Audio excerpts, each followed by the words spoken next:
is like our origin story. It is. Episode. Yeah. Like where we came from, except we're not superheroes at all. Oh. So this was back when I was in the intelligence section. And there was a particular incident. I was sitting in my office listening to the computer, which is something that I used to do when we didn't have anything. I actually think that we just got done doing a vice president detail because it was when Joe Biden was vice president. He came into town and we were on his detail. They embedded us with Secret Service and then we didn't have anything to do. But anyway, sidetrack.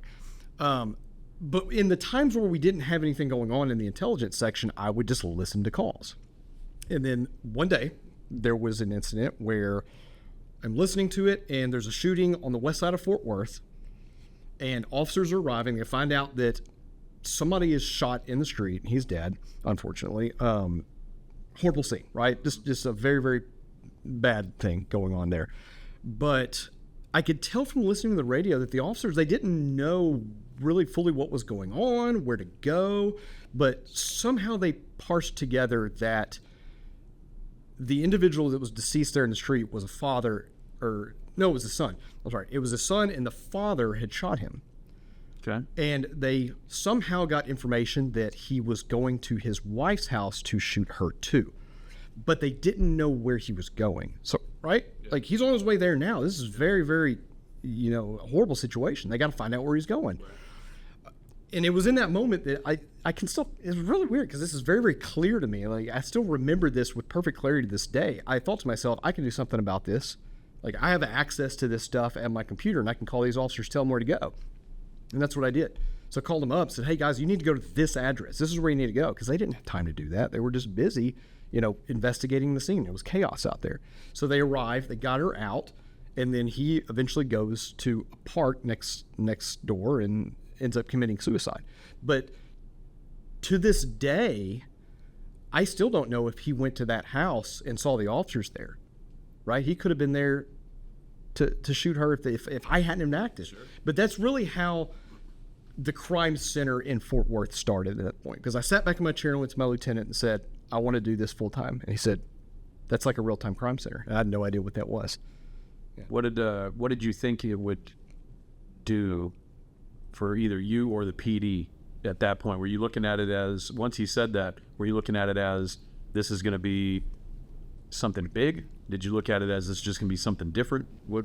As weird as this sounds, I knew in that moment that it was a defining moment in my life. Sure.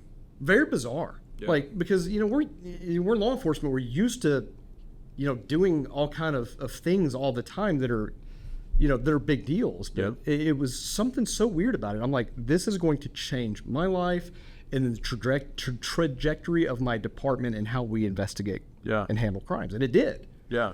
I was just basically put in place of a built real-time center, right? So we had a concept, we had an understanding of what we wanted to do with it, and kind of started doing that. And so we stacked our tech and started to kind of do what you just described. In the moment, intelligence, in the moment, video. We had some live video already in the city. And so it culminated once we had a call that we could hear our dispatcher taking the call for service. And it was just a standard hit and run, no injuries, right? Taking that call for service, as they're taking it, we're on cameras in that location. Most of our cameras are at intersections. And so we were able to upload that plate once the dispatcher got a suspect plate and upload that into a hot list. And as the call is being broadcast, it's hitting on our flock cameras, right? And we also found it on live video at the same time. And so if you just think about, I started many years ago. We'll leave it there. When we start many years ago, compared to today and technology, how it assists us, that's a hell of a thing. And so that's where I got my start in the understanding of real-time policing, was how do we leverage this technology to make things more efficient? and efficiency and safety are kind of the name of the game. So we're here, Cobb County Police Department.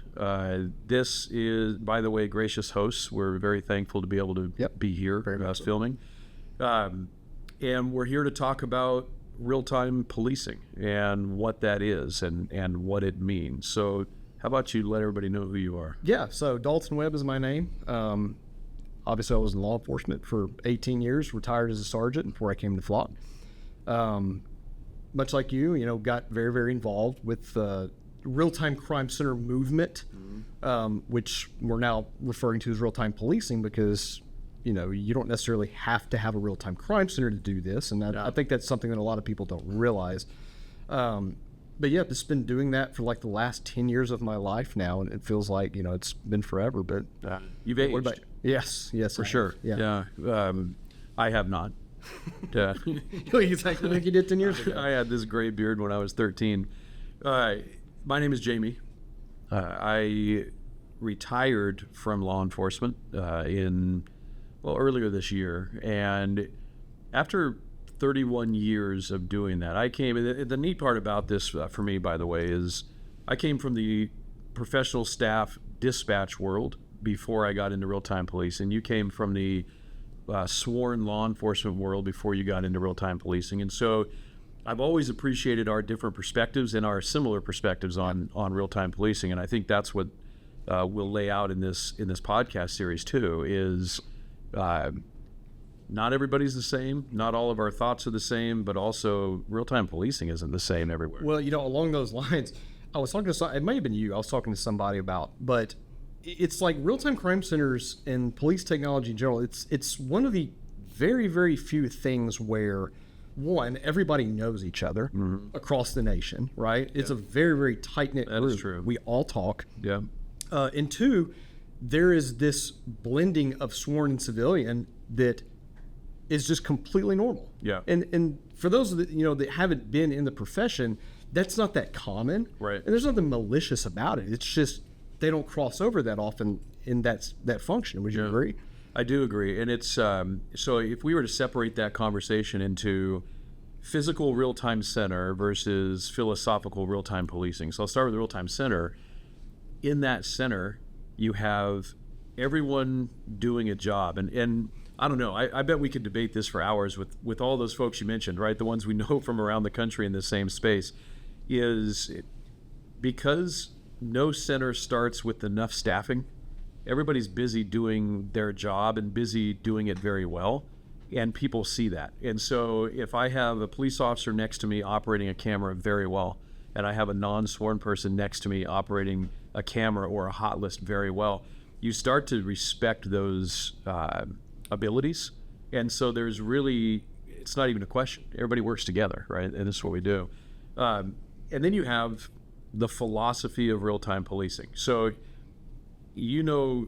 that's something we've talked about across the country. Our jobs afford us the opportunity to speak with executive staff at all levels and different size agencies across the country. And not all of them can have a real-time center. Not all of them need one. But what is real-time policing? What is that concept? What is that philosophy, as it were? Yeah. So 100% agree with you.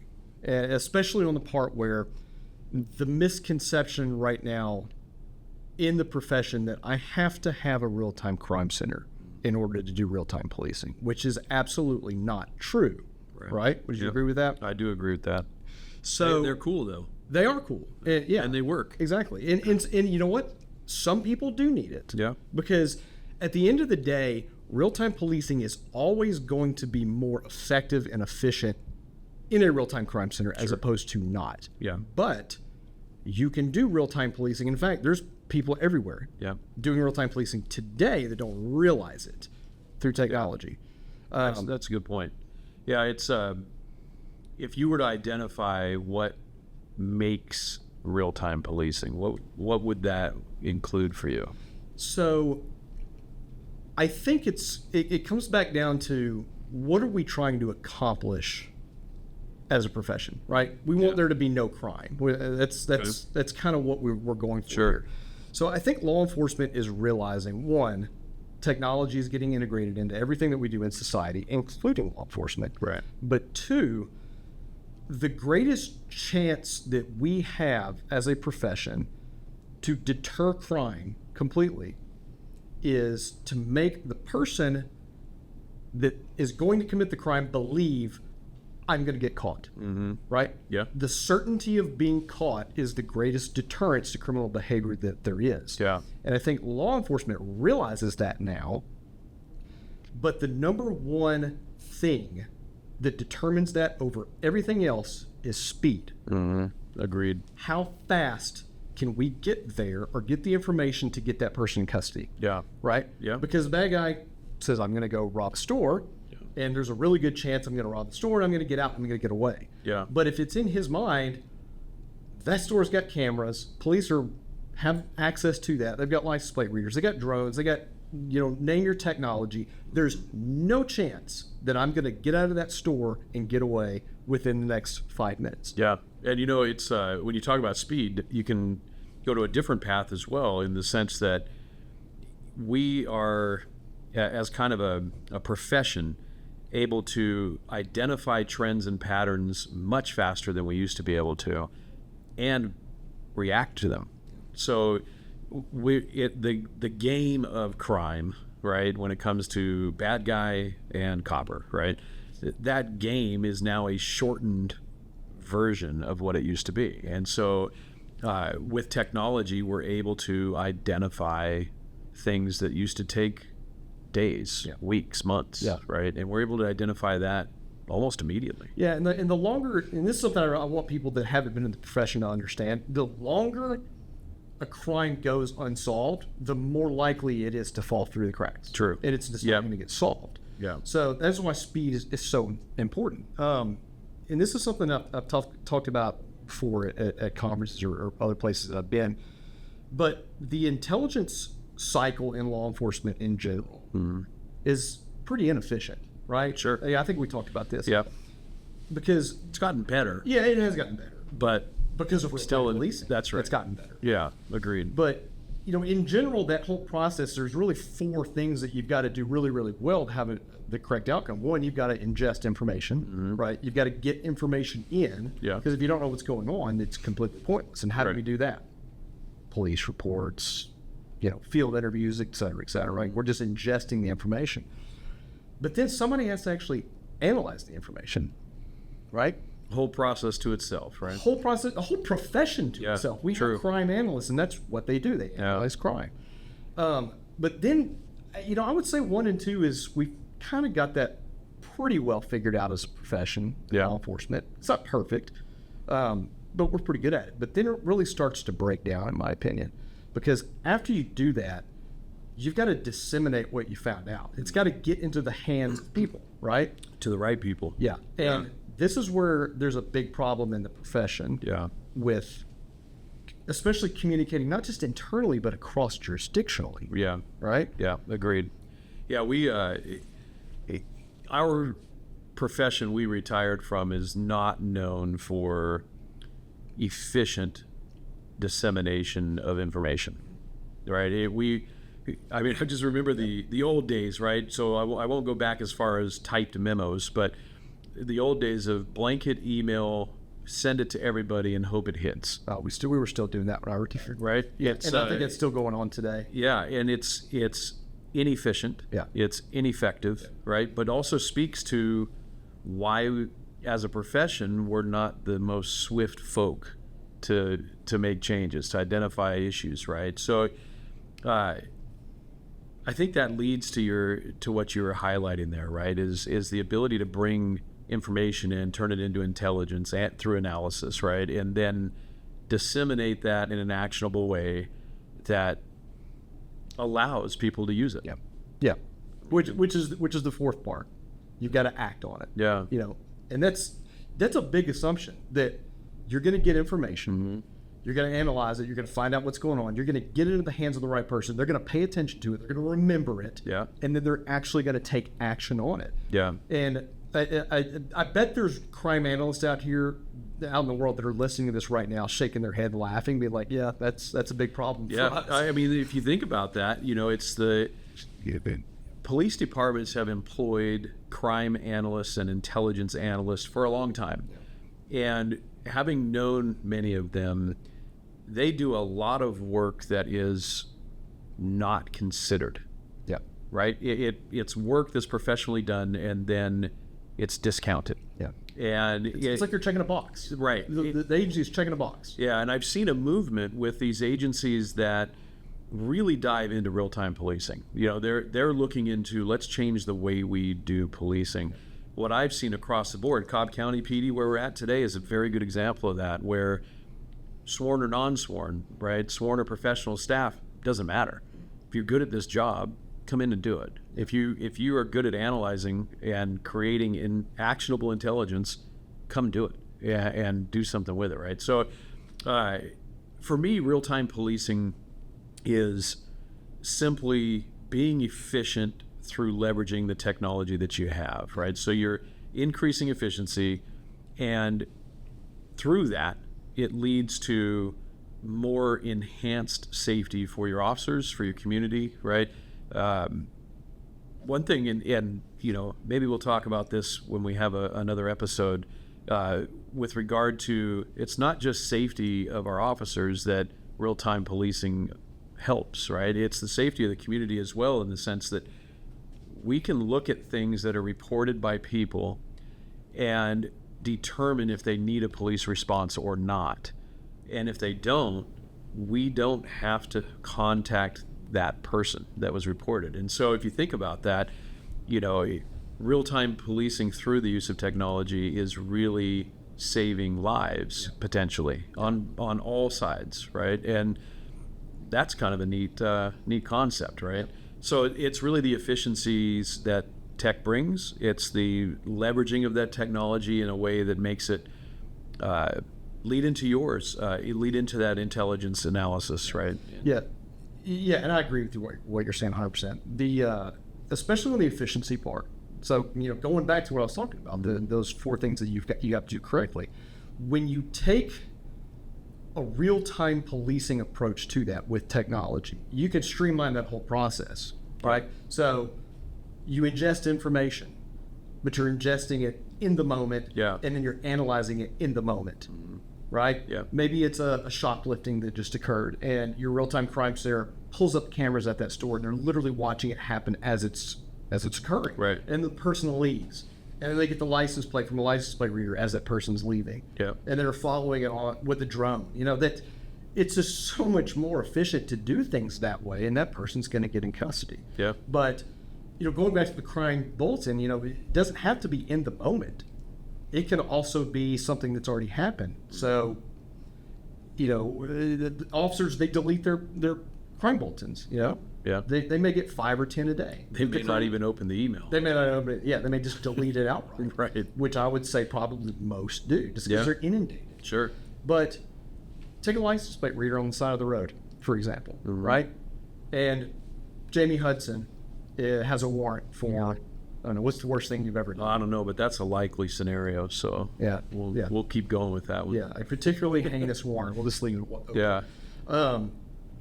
But there's two ways to approach this. Like, I want to get Jamie Hudson in custody. And the old school way is I'm going to send an email out, or maybe call somebody and say, hey, we're going to do something about this. Yeah. And then maybe nobody acts upon it. But the real-time policing through technology way, let's put a license plate hit on his car. Yeah. Let's hot list him and say Jamie's got a warrant. Yeah. So now officers, they don't have to remember. They don't even have to know who Jamie is. Yeah. Or your analyst will say, Jamie's known to frequent these 4 addresses. Let's put that APB and link it on a map that everybody has access to, right? So if they're responding to a call at one of those locations, say it's a disturbance call, they can click on that and see that there might be this guy named Jamie that's wanted there, right? So they know exactly who to look for, but they don't have to remember that. It's just right there in their face through the technology, and then they act upon it. So you basically streamlined all that. Yeah.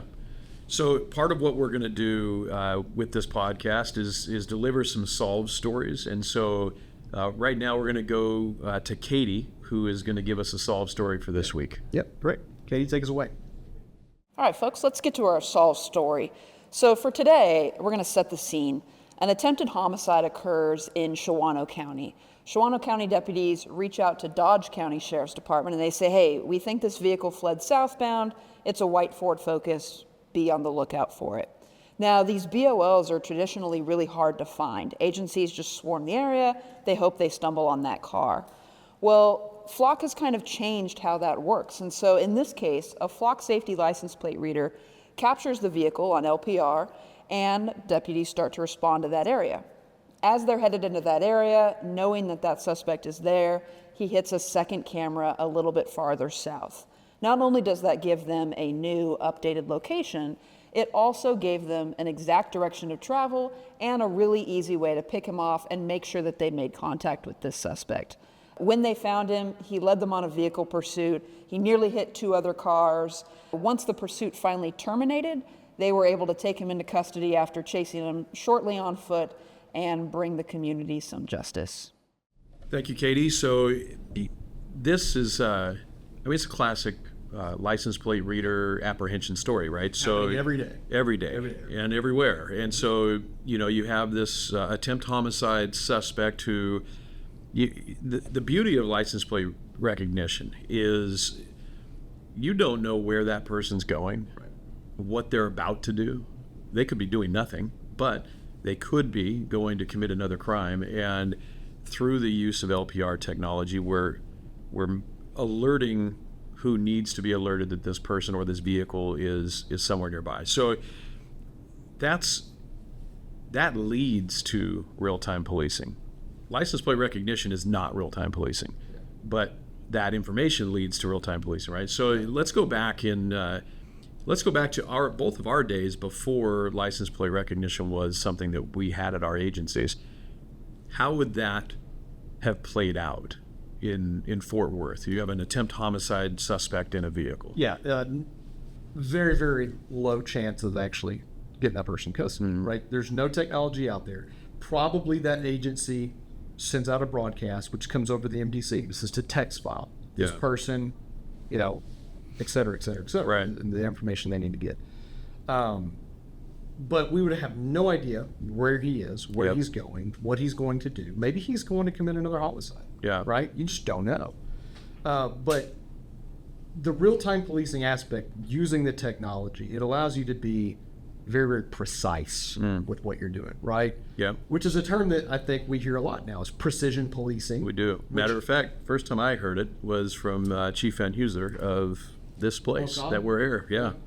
Yeah. I think it's, I think you would agree with me. Precision policing and real-time crime series are very, very closely related. Who cares what the term is? It's what you're doing that's important. Yeah. But, good example that I have of that and why it's so important is we used to have crime spikes in Fort Worth, right? Violent crime would spike in an area, and the only thing that we could do that we knew at the moment was let's send a bunch of cops in there to be very, very visible. Yep. Okay? And so what ultimately ends up happening is everything becomes a nail because you sent a bunch of hammers in there. Yeah. That's a very, very poor way of doing policing because ultimately... I just like that analogy. Yeah, I mean, you're trying to win over the citizens. You want them to, 99.9% of those people are good people that want to be on your side. Yeah. But they're getting caught up in the mix because they're getting stopped all the time. If we go back to that Solve story, right? So the suspect vehicle, white Ford Focus, right?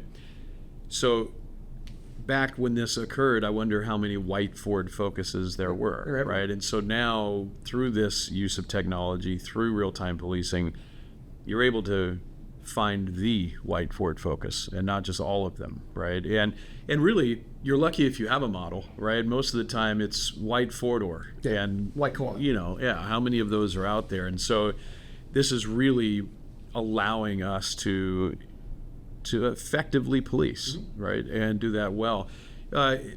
What would you say is the most important element of real-time policing in a department? In terms of, what do you mean? Well, if I wanted to start, if I'm a chief, I want to start real-time policing, what do I need? Where do I start?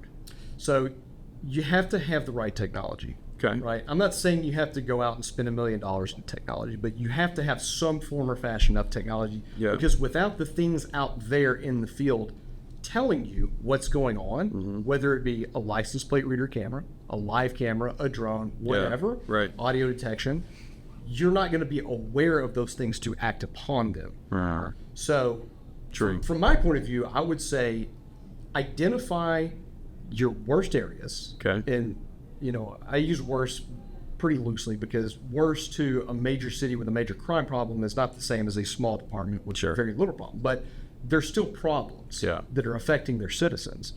But identifying specifically what is happening, what problem do I need to fix, Yeah. and then put the right technology in place that matches up to solve that problem is the best first step Good. to real-time policing. Sure. Yeah, because without any form of technology in the field, even if you have the world's greatest people, you're unlikely to really be efficient, right? And so, for me, it is the technology. You have to have something out there.